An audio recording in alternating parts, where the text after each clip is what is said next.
자, 오늘 우리가 파헤쳐볼 이야기는 역사상 가장 영향력 있는 인물 중 한 명에 대한 겁니다. 이건 어떤 신앙의 문제가 아니에요. 순수하게 고대의 기록들을 파고드는 역사적인 추적이라고 할 수 있죠.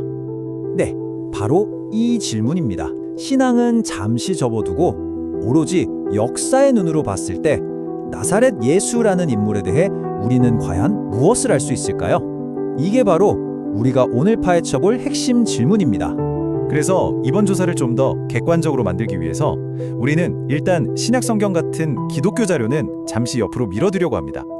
대신에 기독교인이 아니었던, 심지어 기독교에 아주 적대적이었던 사람들이 남긴 기록에만 집중해서 살펴볼 겁니다. 자, 그럼 첫 번째 파트부터 시작해 볼까요? 과연 예수라는 인물이 실존했는지 동시대 사람들과 초기 역사가들의 기록을 통해 한번 확인해 보겠습니다. 자, 이 기록이 정말 흥미롭습니다. 왜냐하면 타키투스는요, 기독교를 정말 싫어했던 아주 존경받는 로마 역사가였거든요. 그런데 그런 그가 자신의 역사책에 크리스토스라는 인물이 티베리우스 왕제 때 폰티우스 필라투스 총독에게 처형당했다는 핵심 사실을 명확하게 기록하고 있어요. 이건 뭐랄까, 적의 증언과도 같은 거죠. 아주 강력한 증거입니다. 다음은 유대인 역사가 요세푸스인데요. 이 사람도 신자는 아니었어요. 그냥 역사가로서 당시에 있었던 일들을 기록했을 뿐이죠. 그런데 그 기록을 보면 빌라도가 예수를 십자가에 못 박았다는 사실과 함께 아주 놀랍게도 그의 제자들이 예수가 사흘 만에 살아나 나타났다고 보고했다는 내용까지 담겨 있습니다. 심지어 고대 유대 랍비 문헌인 탈무드에서도 예수를 언급합니다. 예수라는 인물이 유월절 전날에 매달렸다, 다시 말해 처형당했다는 사실을 확인해주면서 그 이유가 마술을 부리고 사람들을 선동했기 때문이라고 기록하고 있죠. 여기서도 예수를 부정적으로 보면서도 그의 존재와 처형 사실 자체는 인정하고 있는 겁니다. 정말 놀랍지 않나요? 서로 다른 문화권에 심지어 예수에게 적대적이었던 기록들이 공통적으로 증언하는 사실들을 종합해보면 이렇습니다.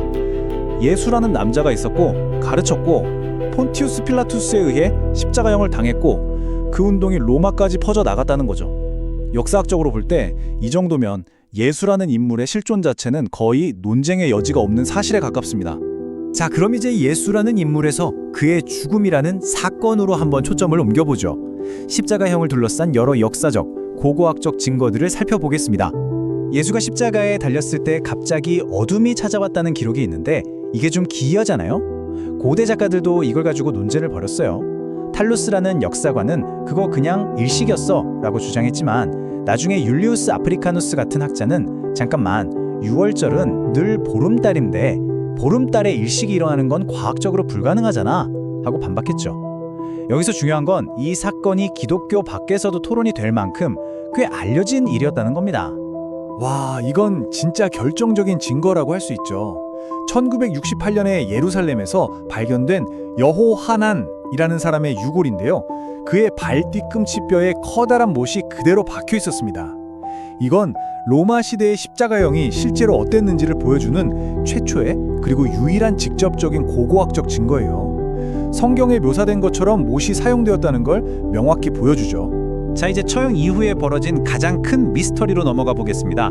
바로 빈 무덤 문제입니다.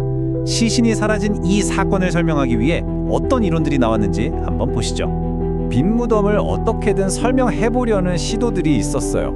크게 세 가지 이론이 있는데 하나씩 따져보죠. 첫째, 기절설. 예수가 죽은 게 아니라 그냥 기절했다는 건데 이건 말이 안 되죠. 로마 군인들은 사람 죽이는 전문가들이었어요. 옆구리를 창으로 찔렀을 때 피와 물이 나왔다는 기록은 현대의학적으로도 심장이 멎었다는 명백한 증거입니다. 둘째, 시신 도난설. 제자들이 훔쳤다기엔 그들은 너무 겁에 질려 있었고 만약 당국이 훔쳤다면 그 시신을 공개해서 이 새로운 운동을 단번에 끝내버렸겠죠. 마지막으로 집단 환각설. 하지만 부활을 전혀 기대하지도 않던 사람들이, 그것도 한 번에 500명 이상이 똑같은 환각을 본다는 건 심리학적으로 거의 불가능에 가깝다고 합니다. 자, 이번에는 아주 사소해 보이지만 어쩌면 가장 강력한 증거일 수도 있는 부분으로 넘어가 볼게요. 바로 빈 무덤을 처음 발견한 사람들이 누구였냐는 겁니다. 이걸 이해하려면 역사학자들이 쓰는 되게 재밌는 도구를 하나 알아야 돼요. 바로 당혹성의 기준이라는 건데요. 말이 좀 어렵죠? 쉽게 말해서 어떤 이야기를 하는데 그 내용이 이야기하는 사람 입장에서 좀 창피하거나 불리한 내용이라면 아, 저건 꾸며낸 게 아니라 진짜 겪은 일이겠구나 하고 판단하는 원칙입니다. 이게 왜 중요하냐면 당시 1세기 사회 분위기를 알아야 해요. 그리스 로마 세계에서 여성의 말은 글쎄요, 거의 무게가 없었어요. 법정 증언도 제대로 못했고 특히 종교적인 문제에 있어서는 쉽게 속고 헛것을 보는 존재로 여겨졌습니다. 자, 여러분이 한번 생각해 보세요. 만약 여러분이 1세기의 사람들을 설득하려고 죽은 사람이 살아났다는 기가 막힌 이야기를 하나 꾸며낸다고 쳐요. 그 엄청난 사건의 첫 번째 증인으로 당시 가장 신뢰도가 낮았던 여성을 내세울까요? 절대 아니겠죠.